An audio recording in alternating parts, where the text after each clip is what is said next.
With Hastings' help at the Courtsmith estate, something I would have liked to have considered, we now know the reasoning behind Mademoiselle Farquhar's brutal actions towards her own cousin. The circumstances around the murder need no further consideration, but the location of the missing penitent Magdalene still frustrates me.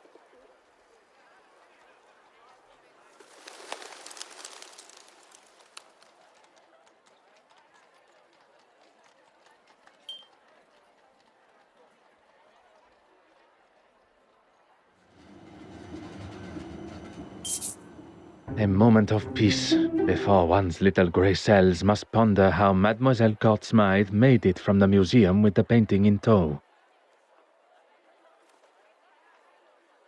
Ah yes, Hastings had something for me. An invitation to Mademoiselle Courtsmith's exhibit. Even after the truths of her crimes and personal betrayal, Mademoiselle Warbeck still feels it within her for a final send-off. Perhaps Mademoiselle did not leave with the painting at all.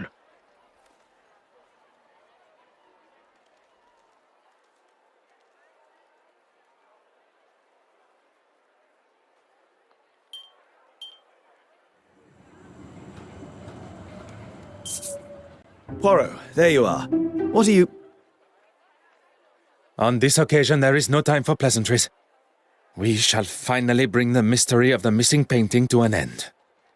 We must return to the scene of the initial crime, the Royal Edward Gallery.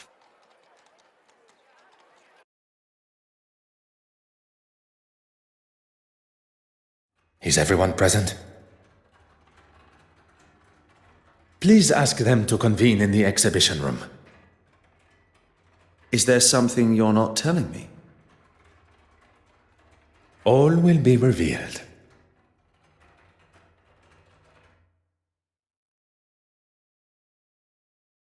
Messieurs et Mesdames, thank you for joining us here today. What's this all about? Yes, my time is rather valuable. I thought everyone was here to see the exhibition. I'm all for looking at some real art, as long as it's not all hers. I understand the frustration and hostility that most of you must feel towards her. For some, even... Hatred, loathing, disgust. Betty, please. Even after everything, you stand here and defend her? I'm not defending her. If anyone should hate her, it's me. Perhaps you should move on. In this room is where it all began. Or at least, that is how it appeared. We are all aware Mademoiselle Courtsmith was behind the painting's disappearance. But it was not a moment of greed that drove her, but rather a well-orchestrated plan that involved most of you tangled in her web of lies and deceit. All right, we all know why we're here. Maybe you can speed it along a little. At the Detective Inspector's request, I shall forego the series of events that led up to the theft of the penitent Magdalene painting. Perhaps a fitting place to begin would be with the death of Mademoiselle Courtsmith. If that's going to get things moving. You are all aware of the fire and murder that took place at Mademoiselle Courtsmith's loft apartment. The fire that she started after having one too many.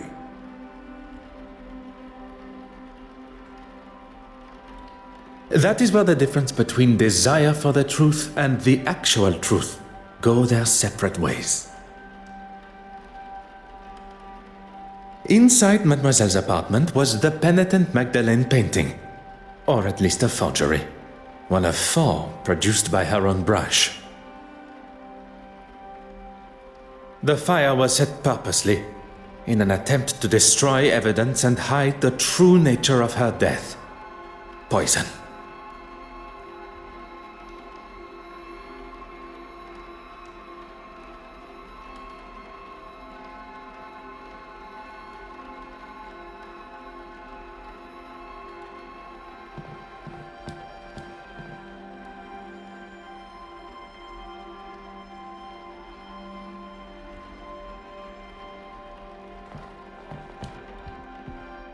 You know where the painting is, and who killed Irene.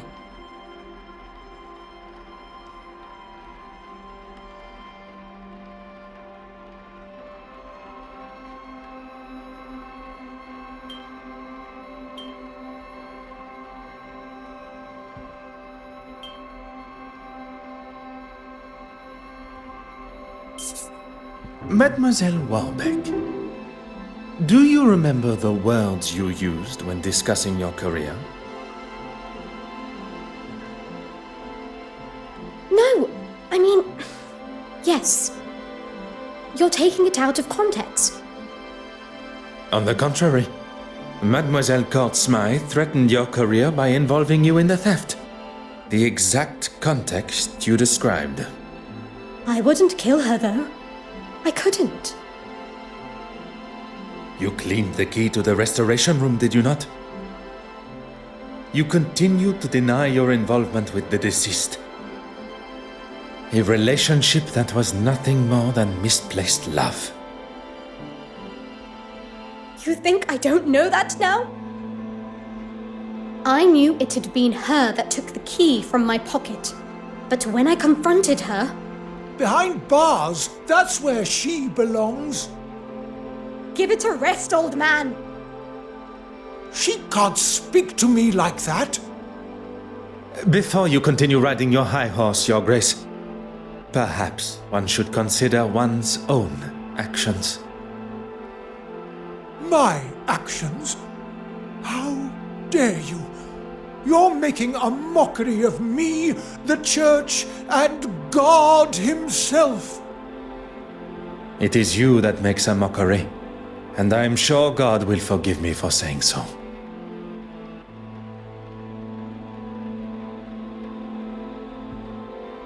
This is all going to make for some story.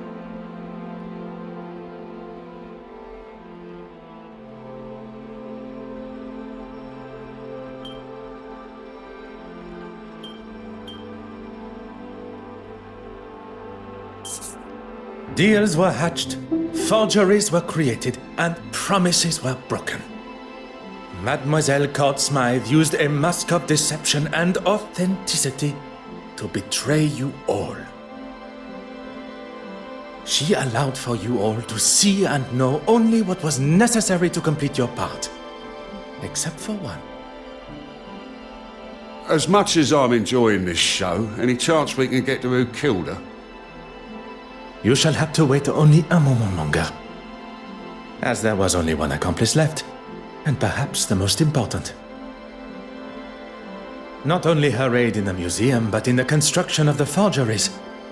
Mademoiselle Farquhar's deception began before I had even left the shores of Belgium. You were part of it, the whole time. Taking us all for fools.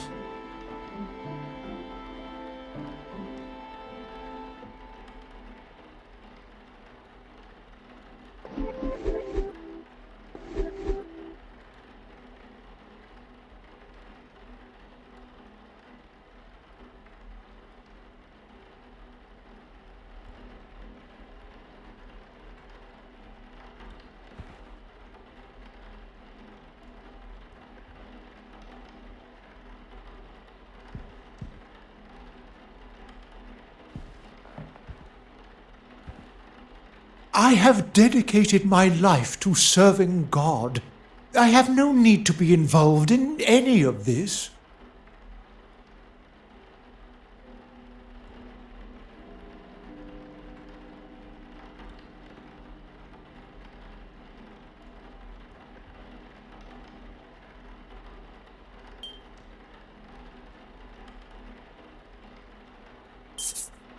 The pieces you had commissioned by Mademoiselle Court Smythe, which hang on your church walls. Why are we even standing here listening to this man? Has this got anything to do with, frankly, anything?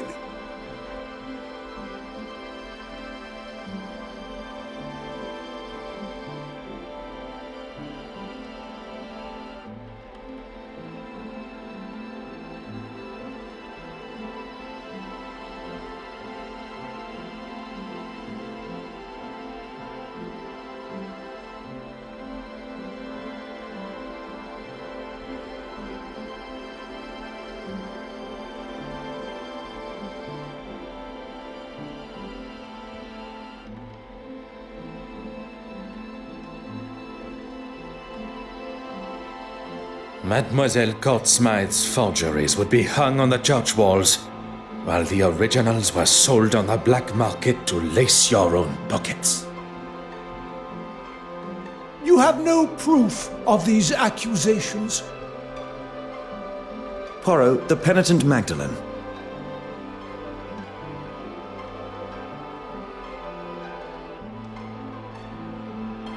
How could one forget? We have already discussed one of the multiple forgeries, and found amongst your hidden collection the second. Mademoiselle Court-Smythe sold you a forgery that you believed to be real, and upon learning of its fabrication, you lashed out, destroying it. One should not allow oneself the arrogance to consider themselves the smartest in the room, especially when they have already fallen foul to another's lies and deception. I am sure theft and embezzlement are questionable enough in God's eyes.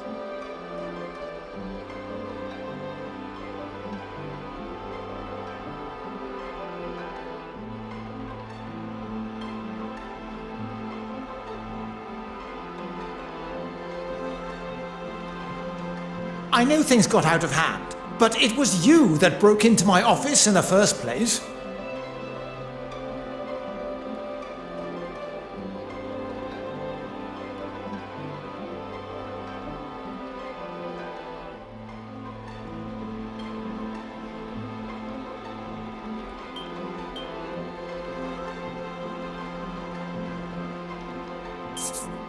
There still remained one missing forgery.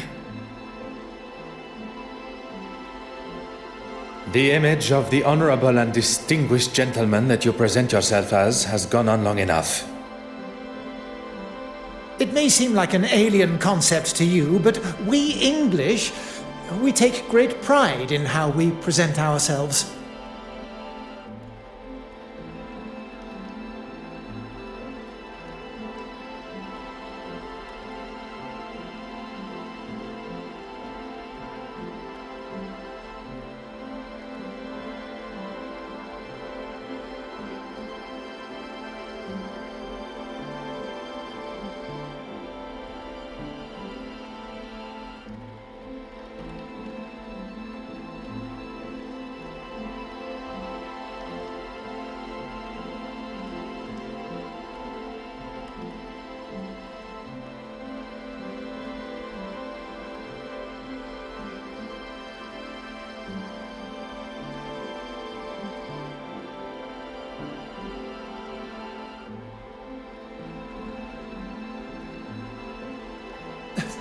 How long are we going to entertain this man's twisted fantasies?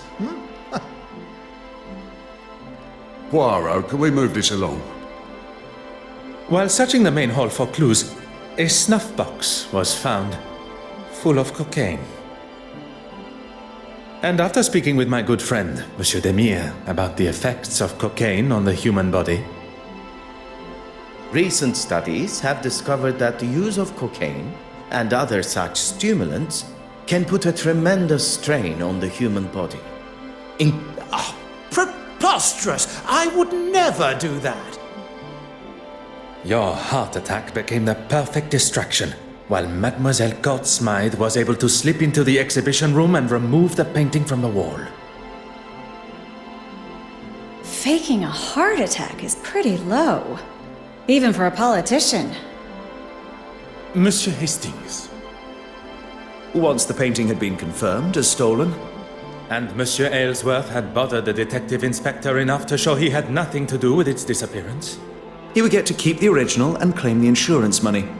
He was going to have his cake and eat it too.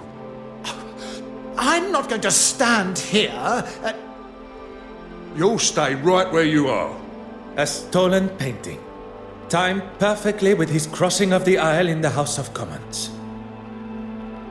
All designed to raise his profile, just in time to announce his desire to be a prime ministerial candidate. I wasn't doing it for me. The poor and the needy. I wanted to give them a voice.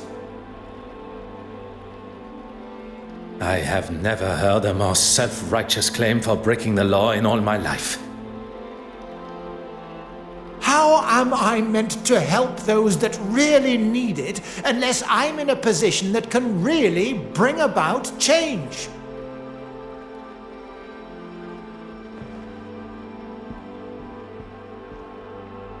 Haven't you caused enough damage?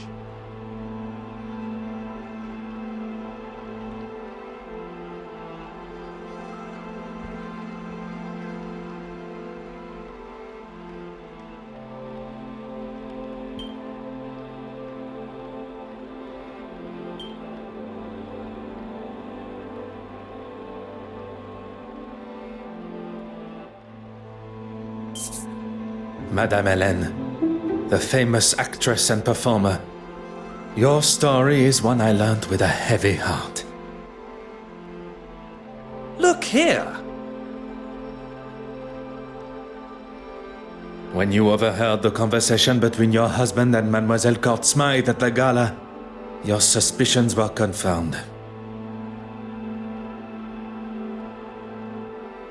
I did everything to keep you happy, but it was never good enough. It began with an infatuation, but turned into a relationship. With the money stolen from your wife, you planned on running away together. So that's why you took it. You coward. She manipulated me from day one. She used me. She used her. Oh, just keep it shut. Perhaps, for once, you should listen to your wife.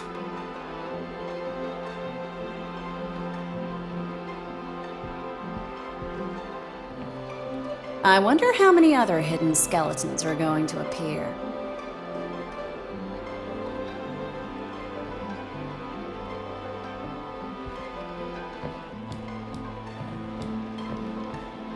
It all ends here, where it began.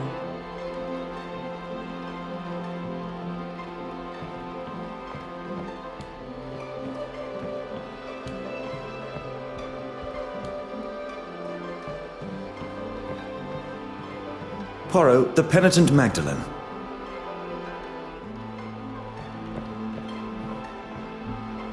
I know you have a flair for the dramatic, but I do have a job to do.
Mademoiselle Court-Smythe manipulated everyone.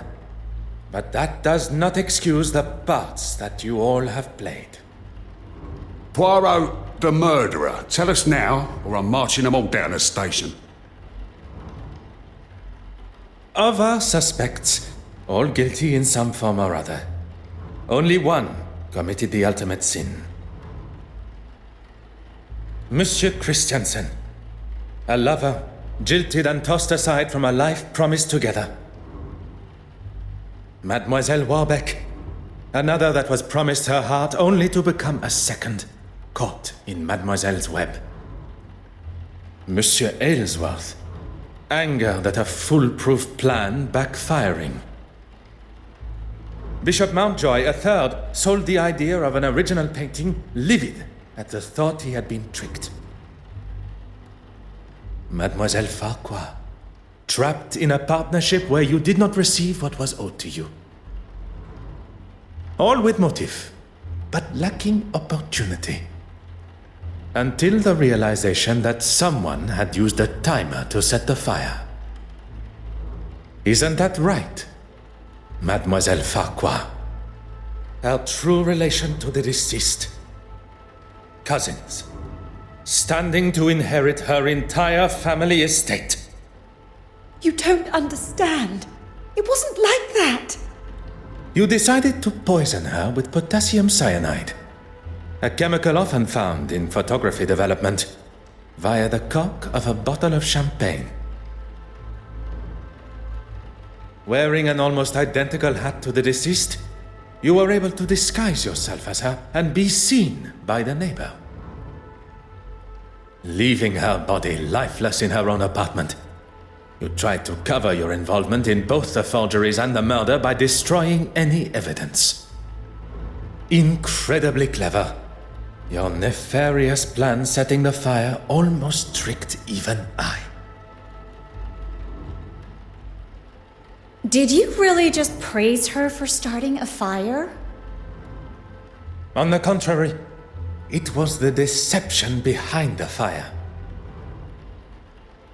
A timer was used, allowing for Mademoiselle Farquhar to be seen in her office as she slipped in and out of the darkroom window. I didn't want to kill her, but she gave me no choice. She gave you no choice. You planned and executed a brutal murder. She was your cousin. A cousin that has controlled me for years. I couldn't escape her. She held you captive? I did not see a prison cell in her apartment.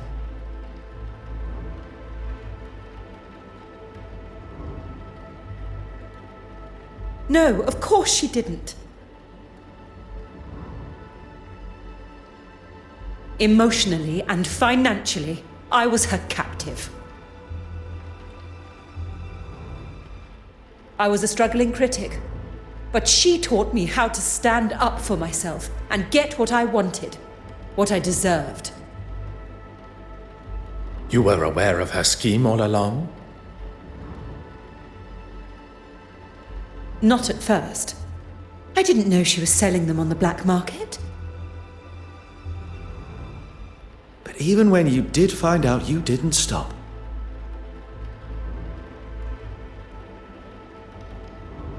There was always a reason I couldn't. And what money I did get, she would hold for me. I couldn't remain under her control anymore. There was no other way. Mademoiselle, there is always another way. All I see is the student becoming the master. Detective Inspector, perhaps it is time that Mademoiselle was escorted to the police station. The truth has been revealed, and Mademoiselle Courtsmythe's murderer will pay the price for her crimes. There is something you're forgetting, though. If you think for a moment that the location of the original painting has slipped my mind. Go on then, where is it?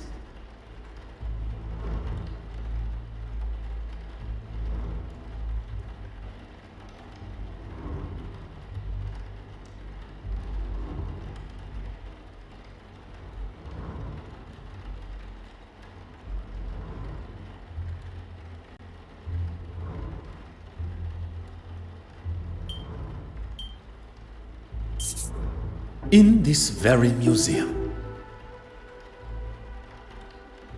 If the original painting was to find its way into her portfolio, it would be returned to her after her exhibition has concluded. Meaning, It would be delivered to her on a plate. exactement. She prepared one of her picture frames and made sure it would be in the restoration room. What on earth is he doing? You've got to be kidding me. It would take too long to remove the nails from the frame and hide it, surely. The nails were sawn down, creating the illusion of being used correctly, when in fact the backboard was easily accessible. hidden perfectly behind what Mademoiselle Courtsmith deemed to be her masterpiece. I never doubted him for a second. Messieurs et Mesdames, the penitent Magdalene.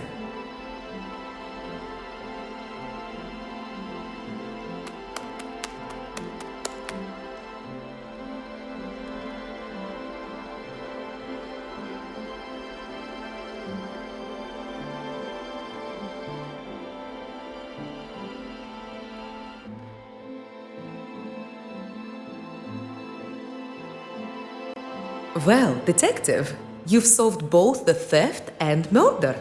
I am rather impressed.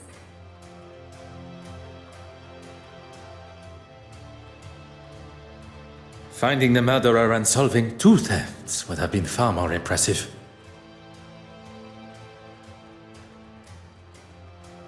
Two thefts? You already have another case?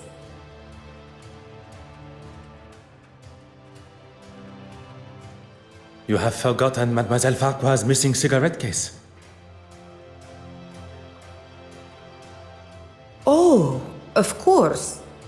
Do you think Miss Farquhar lied about it going missing after all? Perhaps it really was worth something. Mademoiselle Farquhar is far from an honest woman. Lies tripping from her tongue at every turn.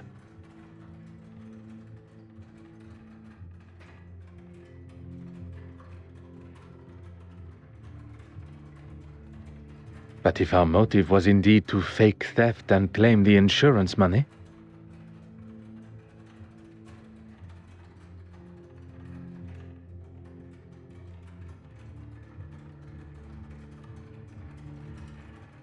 she would surely not have left it lying where Mademoiselle Babagnan claimed to have found it.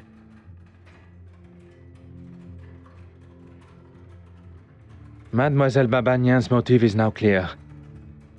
How she pulled off such a cunning theft still eludes me. Something Hastings said has my little grey cells fired up. Nothing is ever quite what it seems. I suppose we are all forgeries or counterfeits in some form or other. Could Mademoiselle Babagnan have pulled the wool over my eyes in a similar way? I must return to the evidence from the ship with this new perspective.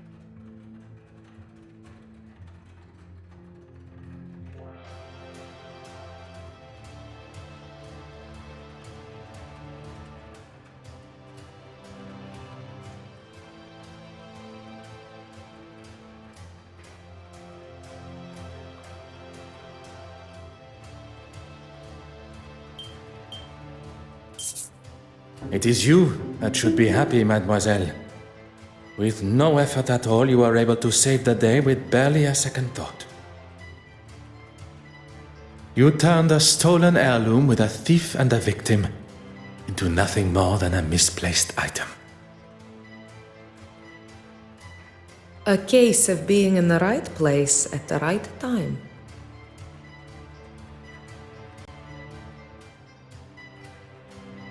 I do not believe in coincidence. You were where you were meant to be.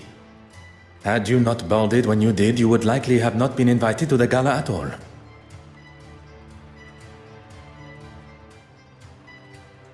Or been able to be within touching distance of so many beautiful and historical pieces, including the silver mantle.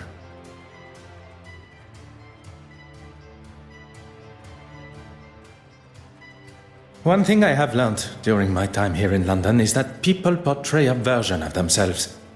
One to be seen or be met, and another that remains hidden from the world.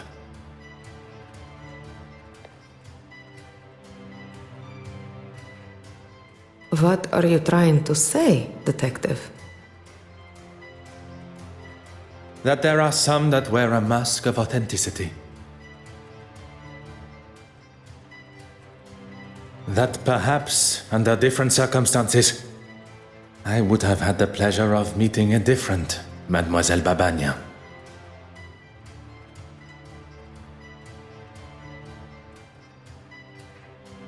Will Will you be leaving London now?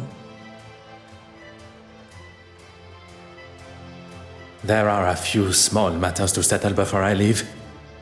Mademoiselle Farquhar is now in the hands of the Scotland Yard, where she will stand trial for her crimes.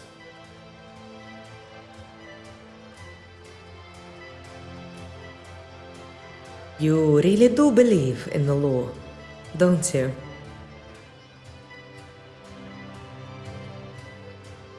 If you do not believe in the law, madness and lunacy will ensue.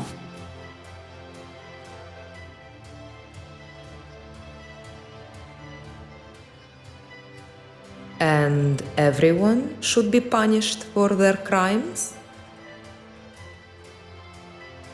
I believe that we should be held accountable for our actions. No one man is above the law. Or woman?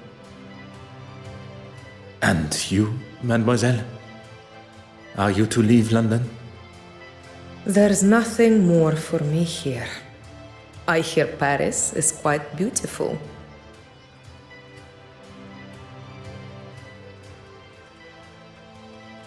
Perchance our paths should cross again. Perhaps under those different circumstances.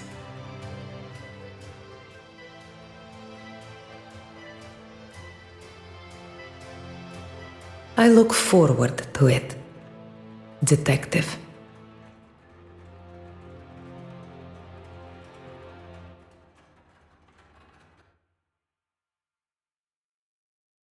Well, that's that then.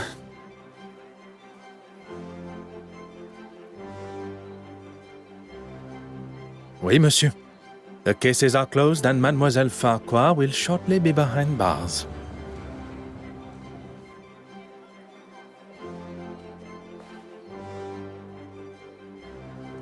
What of the others?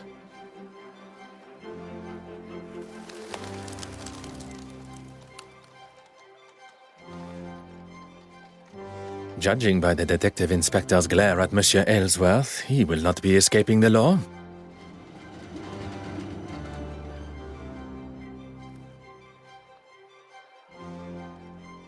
And Bishop Mountjoy. Once news spreads of his connection with the black market, I would question his attendance come the Sunday service. I was hoping at least someone would get a happy ending. Monsieur Hastings, you have been by my side throughout this investigation. Without you, the guilty parties, would not be facing the consequences of their actions. I helped where I could, but it was mostly you. I know that. What you may not know, and I would kindly request you keep to yourself, is that I consider myself somewhat of a... Loner? I would not go as far as that. But it appears you understand my sentiment. Good thing I was around to save you from a gunman. I fear I shall not live that down. I'll maybe hold on to it a little longer. The great Detective Poirot. As much as I admire your formality, I think we should look for something more familiar, accustomed to our new relationship. Our new relationship? I have seen the benefit of friendship. Connecting with someone that can be trusted and loyal. Someone that shares an authenticity not only in themselves, but in their beliefs. And that's me. Detective Poirot and his trusted friend, Arthur Hastings. It does have a certain charm to it, n'est-ce pas?